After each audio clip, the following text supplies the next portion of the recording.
नमस्कार, hot topic में आपका स्वागत है। मैं हूं अखिलेश शर्मा। विपक्षी दलों के गठबंधन INDIA की तीसरी बैठक मुंबई में 31 अगस्त को होने जा रही है। सूत्रों के मुताबिक इस बैठक में गठबंधन का झंडा तय कर लिया जाएगा। अगले महीने से देश भर में रैलियां इसी झंडे के तले होंगी। साथ ही यह सहमति बनती भी दिख रही है कि कुछ राज्यों को छोड़कर देश भर में NDA के उम्मीदवारों के खिलाफ INDIA का एक ही उम्मीदवार खड़ा किया जाए। सूत्रों से मिली जानकारी के मुताबिक 31 अगस्त को होने वाली बैठक में कई बड़े फैसले हो सकते हैं। चेयरमैन, चीफ कोऑर्डिनेटर, 4 से 5 क्षेत्रीय कोऑर्डिनेटर बनाए जा सकते हैं। कोशिश ये है कि सबको बराबरी का महत्व और दायित्व दिया जाए। गठबंधन के एक साझा झंडे पर भी विचार हो रहा है। झंडा बिना चक्र के तिरंगे जैसा होगा और इसे इसी तरह का कोई अन्य रूप भी हो सकता है, जिस पर विचार किया जा रहा है। कई सुझाव भी इस बारे में मिले हैं। साथ ही अगले महीने से यानी सितंबर में पूरे देश में गठबंधन की साझा रैलियां शुरू कर दी जाएंगी। इन रैलियों में विपक्ष के प्रमुख नेता और साथ ही मुख्यमंत्री भी होंगे। यह भी तय हो सकता है कि रैलियों में PM मोदी पर निजी हमले नहीं किए जाएंगे ताकि मुद्दों से ध्यान न भटके। सरकार की नीतियों, महंगाई, बेरोजगारी को लेकर हमले किए जाएंगे। जातिगत जनगणना और सामाजिक मसलों पर मोदी सरकार को घेरा जाएगा, यह भी तय किया जा सकता है। पूरे देश में 450 ऐसी सीटों की पहचान की जा रही है जहां पर गठबंधन का एक ही उम्मीदवार खड़ा किया जाएगा, यानी गठबंधन के उम्मीदवार की टक्कर NDA के उम्मीदवार से होगी। 3 राज्य ऐसे हैं जहां पर कि यह होता मुमकिन नहीं दिख रहा है। यह ओडिशा, तेलंगाना और आंध्र प्रदेश। इसके अलावा पूरे देश में कोशिश की जा रही है कि NDA के उम्मीदवार के खिलाफ एक उम्मीदवार विपक्ष का हो। यूपी में भी मायावती की BSP से संपर्क साधा गया है। इसके साथ ही यह भी कह दिया गया है कि गठबंधन में अभी जो 26 दल हैं, इनके अलावा कुछ अन्य छोटे दल भी शामिल हो सकते हैं, जिस पर मुंबई में चर्चा होगी। साथ ही INDIA गठबंधन का दिल्ली में एक सचिवालय बनाने की बात भी हो रही है और यहीं से अगले 8 महीने तक सभी दलों से समन्वय किया जाएगा और देश भर के लिए कार्यक्रम भी आयोजित होंगे। इन सबके बीच बिहार के मुख्यमंत्री नीतीश कुमार ने बड़ा बयान देते हुए कहा कि दूसरे लोग को संयोजक बनाया जाएगा और किसी भी पद को लेने की उनकी कोई इच्छा नहीं है। को कुछ नहीं बनना है, हम तो आपको बराबर कह रहे हैं, वो दूसरे लोगों को बनाया जाएगा, हमारी कोई इच्छा नहीं। हम तो सबको एकजुट करना चाहते हैं और सब मिल करके करें। हमको कुछ व्यक्तिगत नहीं चाहिए, हम तो सबके हित में चाहते हैं। इसलिए ये कभी मत सोचिए कि हम लोग कुछ चाहते हैं, वो सब बात नहीं। देखिए, हम लोगों का पूरी तरीके से यही कोशिश रहा कि सब लोगों को एक करके एक साथ बैठाया जाए और हम लोगों ने सफलता पाई है। और आगे जो बैठक होगा, सब लोग अपनी बात को रखेंगे और निर्णय लेंगे। वो तो सभी लोगों का जो निर्णय होगा वही मान्य होगा ना। तो मुंबई की बैठक पर चर्चा के लिए हमारे साथ जुड़ रहे हैं JDU के विशेष सलाहकार और प्रमुख प्रवक्ता KC त्यागी जी। त्यागी जी, बहुत बहुत स्वागत है आपका NDTV इंडिया पर। 31 अगस्त को मुंबई में बैठक होने जा रही है, तीसरी बैठक होगी। ये बताइए कि हमने कई सारी की बातें सुनी है, क्या एजेंडा प्रमुखता से रहने वाला है इस मुंबई की बैठक का? देखिए, हम स्टेप बाय स्टेप धीरे बढ़ रहे हैं।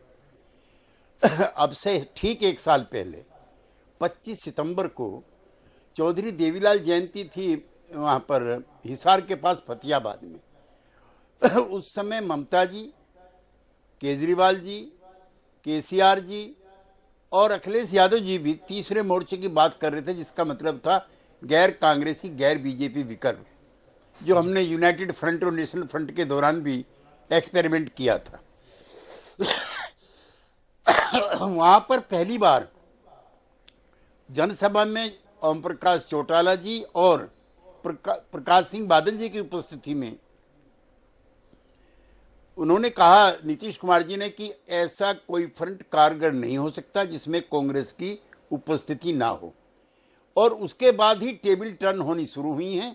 उसके बाद ही गैर कांग्रेसी और गैर BJP विकल्प समाप्त हुआ है।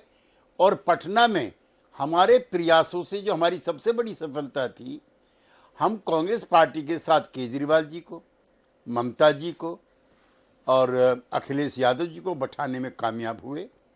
और वहीं से विपक्षी एकता का काफिला और कारवां बढ़ा।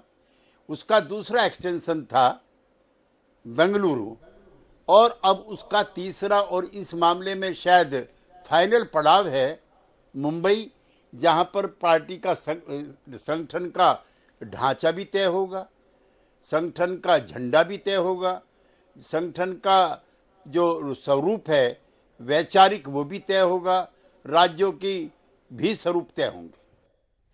तो त्यागी जी, आप ये बड़ी खबर दे रहे हैं एनडीटीवी इंडिया पर कि मुंबई में जो बैठक होने जा रही है उसमें जो INDIA गठबंधन है इसका एक झंडा भी तय कर लिया जाएगा। अखिलेश जी, मुंबई के अधिवेशन सम्मेलन की सबसे बड़ी यही कामयाबी है, और ये हम लोगों पर आरोप भी लगता है हमारे मित्र विरोधी दलों का कि इनका ना झंडा एक है ना नेता एक है। तो नेता के सवाल को तो सभी पार्टियां अपने अपने तरीके से स्पष्ट कर चुकी हैं कि सबको अपने नेता का जय जयकार करने का, महिमा मंडप करने का पूरा अधिकार है।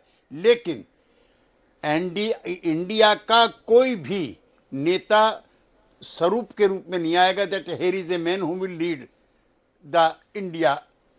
Okay, number 1। नंबर 2, एक झंडे के नीचे होंगे। जिस दिन भी संयुक्त रैली हुआ करेंगी एक झंडा होगा, उसी के नीचे ये 26 पार्टियां जो बढ़ेंगी भी 1, 2, 3, 4 दिन के बाद, ये सब की सबका एक झंडा होगा, जो मुंबई अधिवेशन की सबसे बड़ी जीत है। ठीक है, तो त्यागी जी, झंडा तय हो गया है, साझा रैलियां होंगी, ये भी तय किया जा चुका है, लेकिन क्या चेहरा भी तय हो पाएगा कि PM पद का उम्मीदवार कौन रहेगा? नहीं, इंडिया ने किसी का नाम तय नहीं किया है। नंबर 1, यद्यपि बघेल जी को और गहलोत जी को और मुझे भी अपने अपने नेताओं के लिए प्रशंसाजनक शब्द इस्तेमाल करने का, उनकी यूटिलिटी का गुणगान करने का संपूर्ण अधिकार है।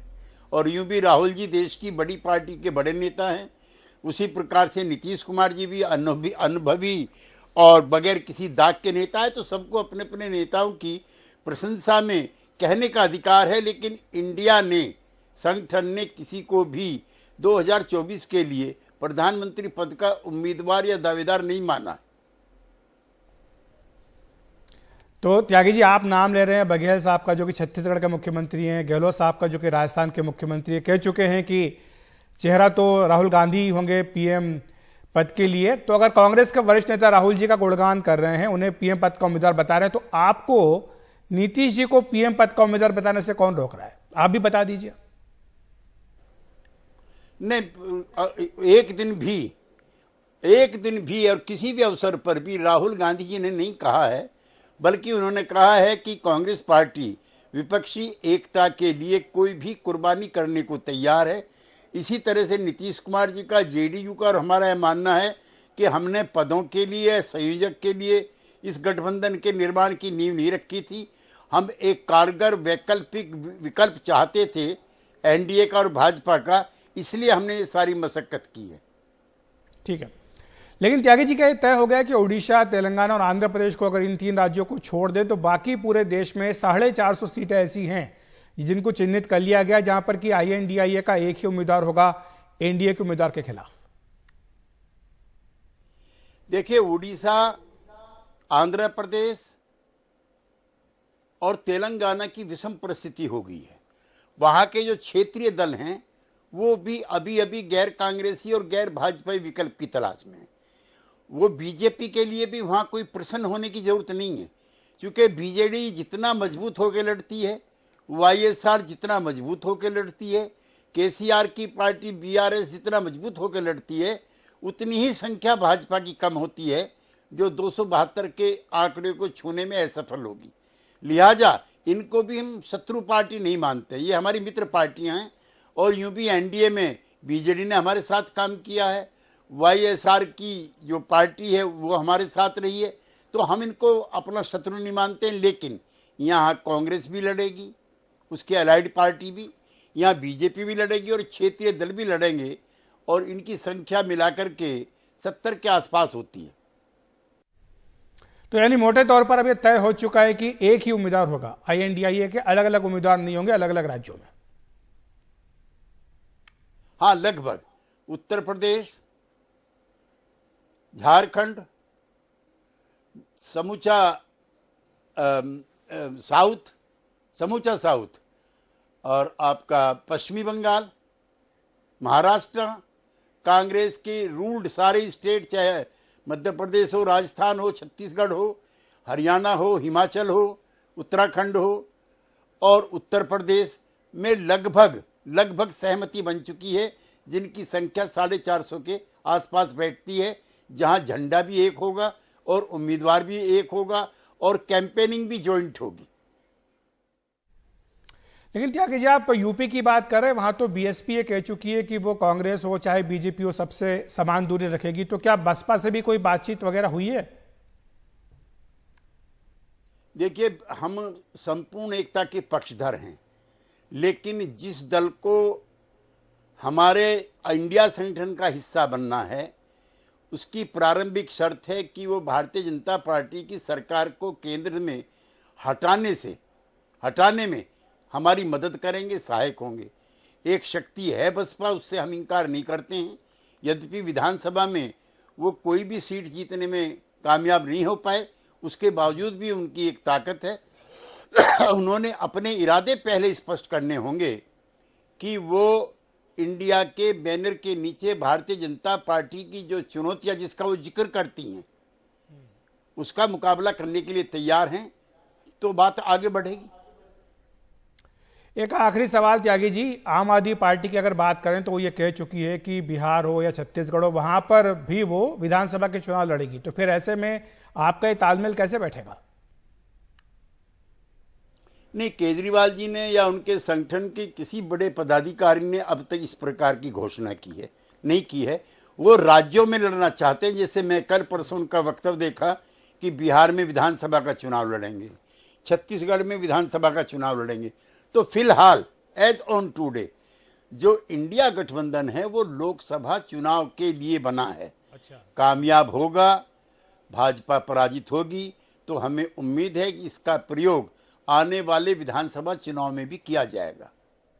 बहुत बहुत शुक्रिया आपका केसी त्यागी जी। तो बड़ी खबर दे रहे हैं यहाँ पर केसी त्यागी, जो कि जेडीयू के मुख्य प्रवक्ता हैं, कह रहे हैं कि मुंबई की बैठक में जो INDIA गठबंधन है उसका झंडा तय कर लिया जाएगा और अगले महीने से इसी झंडे के तले पूरे देश में विपक्ष की रैलियां शुरू हो जाएंगी मोदी सरकार के खिलाफ।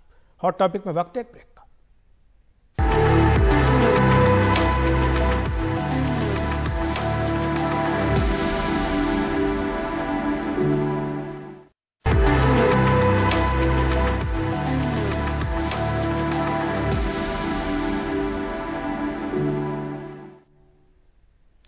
मुंबई में विपक्ष की बैठक से ठीक पहले अरविंद केजरीवाल ने ऐलान किया है कि उनकी पार्टी बिहार में भी चुनाव लड़ेगी। वो मध्य प्रदेश और छत्तीसगढ़ में पहले ही चुनाव लड़ने का ऐलान कर चुके हैं। केजरीवाल के इस रुख का विपक्षी गठबंधन पर क्या असर होगा, बता रहे हैं हमारे सहयोगी मनोरंजन भारती। विपक्षी महागठबंधन जिसका नाम की इंडिया है, उसकी बैठक 31 अगस्त और 1 सितंबर को मुंबई में होने वाली है, लेकिन आम आदमी पार्टी के इरादे कुछ और लगते हैं। आम आदमी पार्टी ने कहा है कि वो बिहार में भी विधानसभा का चुनाव लड़ेगी। हालांकि बिहार में अभी कोई चुनाव नहीं होना है, पहला चुनाव जो है 2024 का लोकसभा चुनाव होगा। अब इसको लेकर के कई तरह की बातें कही जा रही है, क्योंकि आम आदमी पार्टी पहले दिल्ली में और फिर पंजाब में उन्होंने कांग्रेस को हराया, उसके बाद गोवा में भी उनको अच्छी खासी वोट मिले, कुछ विधायक भी हैं वहाँ पे, गुजरात में भी आम आदमी पार्टी को सफलता मिली और अब 3 राज्यों में जहाँ चुनाव होने वाले हैं, छत्तीसगढ़, मध्य प्रदेश और राजस्थान, वहाँ भी आम आदमी पार्टी अपनी ताल ठोक रही है। उसके बाद अब बिहार की बात भी आम आदमी पार्टी ने कह दी।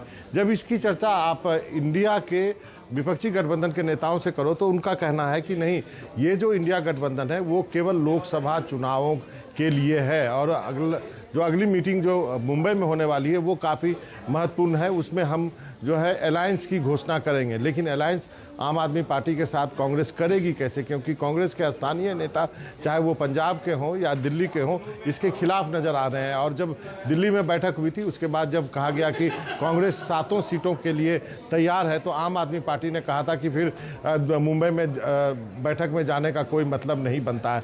तो एक तरह से कहें तो आम आदमी पार्टी और कांग्रेस के बीच ये रसाकसी का खेल आने वाले दिनों में भी आपको दिखता रहेगा, जब तक कि कोई एक तरह से ठोस निर्णय विपक्षी महागठबंधन में ले लिया नहीं जाता है। और ये चलेगा इस साल के दिसंबर तक, जब तक कि 3 राज्यों में विधानसभा के चुनाव नहीं हो जाते हैं। उम्मीद की जानी चाहिए कि इंडिया गठबंधन में बाकी दल भी जो है अपने गतिरोध को, अपने मतभेदों को दूर करें ताकि वो एक नेशनल फ्रंट के रूप में बीजेपी को टक्कर दे सके।